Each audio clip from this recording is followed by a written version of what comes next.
The search for answers after an attack at a Mormon church in Grand Blanc, Michigan. Police say at least 4 people were killed and 8 others injured when an armed man drove his car into a crowded church yesterday on a Sunday and began shooting before setting that church on fire.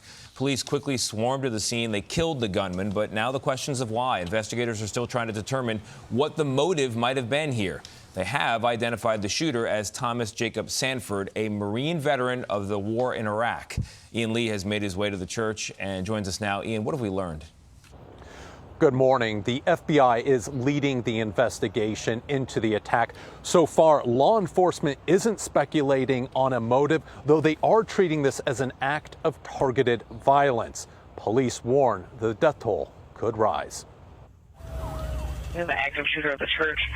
What should have been a morning of peaceful prayer in Grand Blanc, Michigan, instead turned into a chaotic and terrifying situation when authorities say they believe a 40-year-old armed man attacked hundreds of parishioners. He drove his vehicle through the front doors of the church.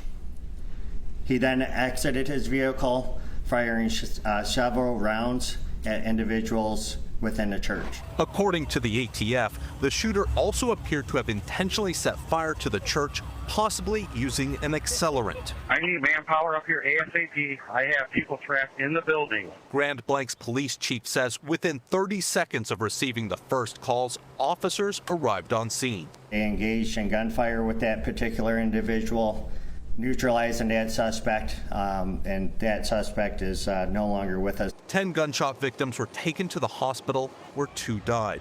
2 other bodies were later found inside the church. Police have identified the deceased suspect as 40-year-old Thomas Jacob Sanford from nearby Burton, Michigan.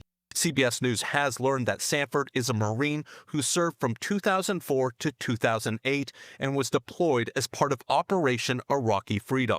The local police chief commended the bravery of churchgoers who put their lives on the line to protect others during the shooting. They were shielding the children who were also present within the church, moving them to safety.